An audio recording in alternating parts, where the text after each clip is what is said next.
Oi, oi, meu povo, tudo bem com vocês? Por aqui tá tudo bem, graças a Deus. Começando mais um vídeo aqui pro nosso canal. E no vídeo de hoje, gente, eu vou contar um pouquinho para vocês do meu testemunho, tá? E mostrar para vocês também um pouco da nossa rotina por aqui.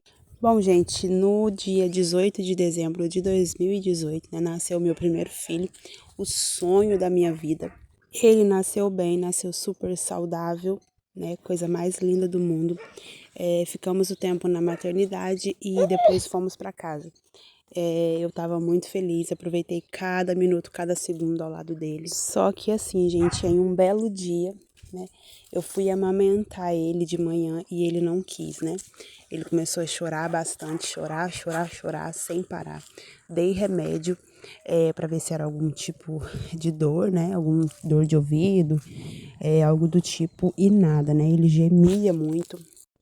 E aí, gente, nada passava, né? Eu lembro que na época a gente não tinha um centavo para pagar a pediatra, mas aí a minha mãe tinha, né, o dinheiro e deu esse dinheiro pra gente. E a gente levou ele na pediatra, né, para ver o que estava acontecendo. Chegando na pediatra, ela passou a gente na frente, porque ele chorava muito, ele gemia bastante. E aí ela fez umas perguntas pra gente, examinou ele. E logo de cara ela disse pra gente que poderia ser uma infecção ou então uma doença chamada cardiopatia congênita. Pediu que a gente fizesse alguns exames de sangue e depois descesse para o hospital. Como era época de festas de fim de ano, né, tava tudo fechado, então a gente não conseguiu fazer o ecocardiograma que ela também havia pedido. Então a gente já desceu para o hospital, né, para que fosse feito, né, os exames dele.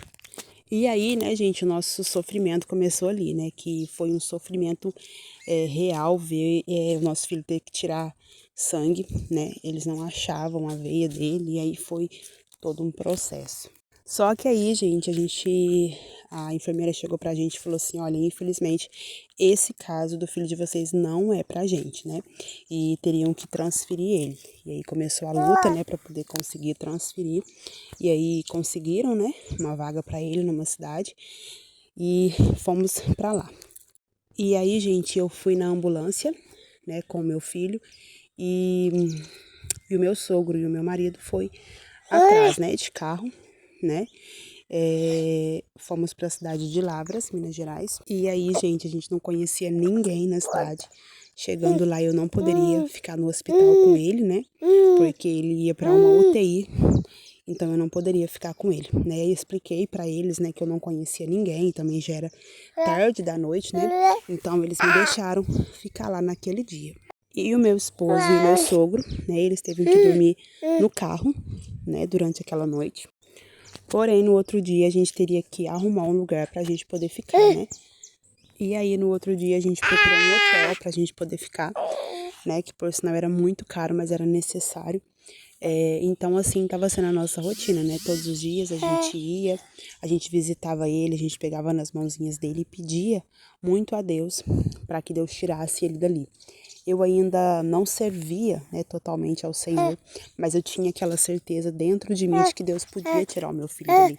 Então, todos os dias a gente pegava nas mãozinhas dele e eu e meu esposo, a gente orava para que Deus tirasse ele dali, né?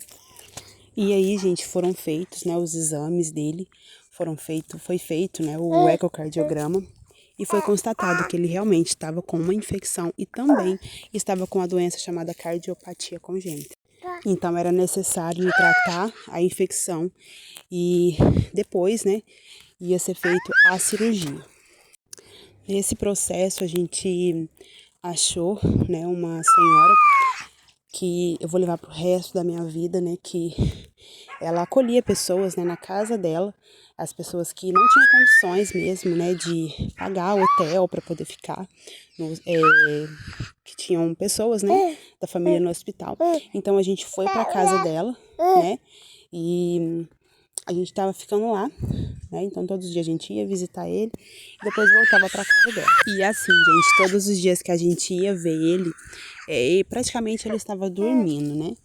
E nesse dia que a gente foi visitar ele tava a coisa mais linda do mundo, gente.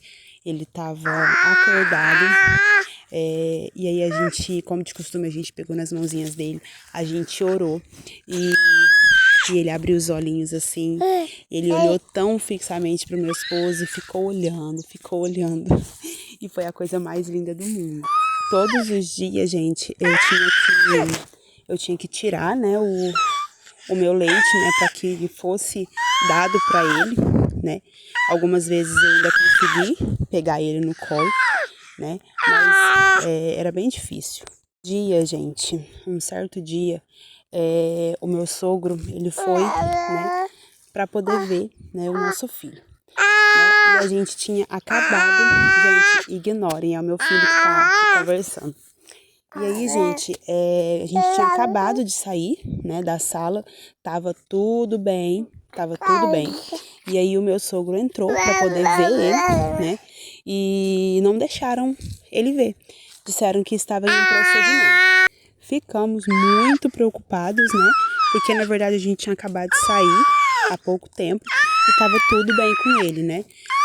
E aí a gente esperou um pouco, né, para que a gente pudesse entrar para ver o que estava acontecendo.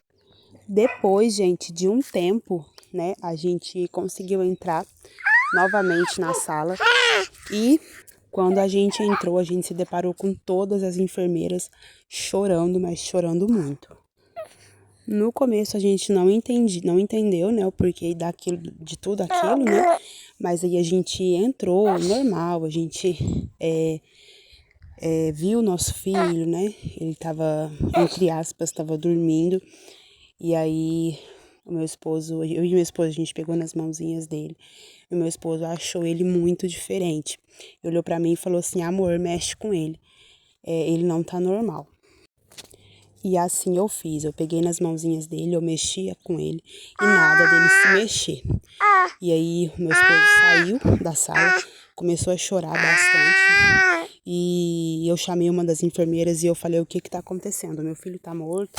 E ela disse assim, não se preocupe que o médico já vai vir falar com vocês. E aí o médico chegou, falou pra gente, olha, a gente precisou sedar o filho de vocês porque ele estava muito nervoso, eu acredito que ele estava sentindo muita dor, então a gente precisou sedar ele, né, para que ele ficasse mais tranquilo.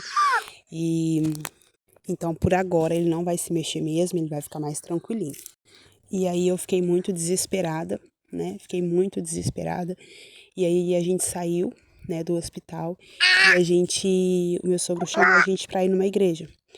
E a gente foi, né? Foi um culto incrível e no final, né, teve um pastor que falou pra gente, falou, olha, Deus tá mandando dizer pra vocês que Deus mandou o filho de vocês pra lá, mas não foi pra morte. E eu fiquei muito com aquilo na minha cabeça, vai dar tudo certo, né? E aí no caminho de volta pra casa, eu liguei no hospital pra saber como que ele tava. E aí eles falaram pra mim assim, me liga daqui 10 minutos. A gente chegou no lugar onde a gente estava, a gente tomou um café, tomou um banho. Gente, não deu nem tempo da gente deitar a cabeça no travesseiro, eu liguei lá novamente e eles falaram pra mim, não podemos dar notícia por telefone.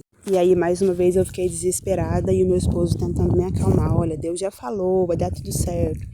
E aí, quando a gente ia deitar, a dona da casa bateu na porta e falou pra gente assim, olha, nesse momento vocês vão precisar ser muito fortes, porque acabaram de me ligar do hospital e falaram que desde o momento que vocês saíram de lá até agora, o filho de vocês já teve 6 paradas cardíacas, então, se algo acontecer, é bom que vocês estejam lá.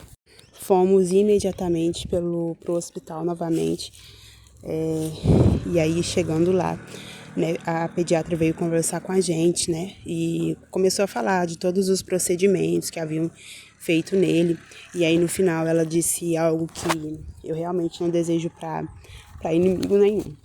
E aí ela disse assim, olha, o Nairon foi muito forte, ele tentou até o último minuto para ficar junto com vocês, mas infelizmente ele veio a óbito.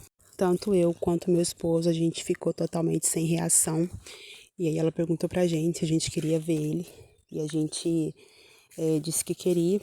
E aí ela reservou, né, um pedacinho pra gente ficar sozinhos com ele. E aí, quando eu vi ele todo enroladinho num paninho branco, ele tava com a boquinha machucada. Acredito que por conta boquinha roxa, machucada, acredito também por causa dos tubos, né, um antibiótico. Ele realmente parecia um anjo. Eu e meu esposo, a gente começou a orar, pedindo para Deus trazer ele de volta. E Deus simplesmente disse não. E aí começou todo aquele processo, né? Eu tive que enterrar o maior sonho da minha vida. E talvez no meio daquelas pessoas, durante o velório dele, talvez alguém pensou que eu fosse entrar numa depressão.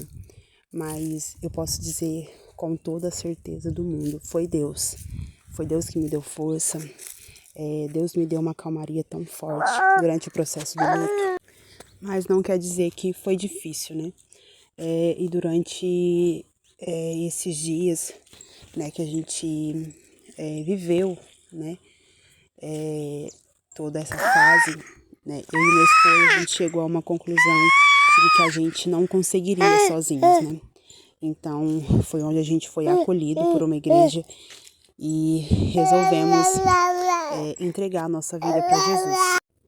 Começamos a servir ao Senhor com amor, com excelência, né? E Deus nos presenteou que no dia 5 de janeiro de 2020, né, nasceu meu Samuel, né, o meu bebê arco-íris. Fato que meu filho faleceu no dia 5 de janeiro de 2019. E Deus nos deu mais uma bênção no dia 5 de janeiro de 2020. Hoje eu posso dizer com toda certeza que Deus ele não fez um milagre na vida do meu filho, mas ele fez na nossa. Milagre na qual eu tenho vivido coisas incríveis na presença dele. Eu e meu esposo, a gente se casou, a gente batizou, né? A gente passou pelas águas e temos hoje 2 filhos, né? Temos o Samuel Levi e o Nicolas Gabriel, que está com 6 meses. Então, Deus nos deu muito além do que a gente imaginou. E hoje, quando as pessoas me perguntam, quantos filhos você tem? Que eu falo que eu tenho 3, eu falo, mas a gente só vê 2. Eu falei, mas um está na glória, né? Um voltou para casa. Hoje eu consigo falar dele com amor, hoje eu consigo falar dele com carinho, porque antes, quando eu falava dele, era só lágrimas, né? Hoje eu sei que ele está num lugar melhor que o meu, né? Melhor lugar que onde não há dor, onde não há sofrimento, e eu posso dizer para vocês, ainda dói, mas eu sei que aquilo que Deus tem preparado, aquilo que Deus tem feito nas nossas vidas tem sido maravilhoso, sabe? Hoje eu consigo enxergar a mão de Deus em tudo. Não importa aquilo que você está passando, não importa se te feriram, não importa se foi tirado algo importante de você. Eu quero te dizer que Deus está no controle, que Jesus te ama, que tudo vai dar certo, é somente você confiar, né, que o Senhor tem grandes planos. Seguimos a nossa vida por aqui, né, vivendo a promessa do Senhor, né, com um sonho, né, de um dia eu poder ter a minha casinha, poder colocar os meus filhos, né. Gente, só esse ano, né, a gente já se mudou 3 vezes, né. Morar no que é dos outros, gente, é algo muito difícil, né, que só quem passa por isso sabe. Mas crendo, né, gente, em um Deus que tudo pode, em um Deus que confunde, né, crendo num Deus que faz milagres, né, nós não temos condições nenhuma, mas eu creio no Deus que eu sirvo, né, eu sei o Deus que eu estou servindo, né, e Ele pode todas as coisas, né, num estalar de dedos Ele pode fazer tudo acontecer. Então, esse foi o vídeo, eu espero muito que vocês tenham gostado, um grande abraço e até o próximo vídeo!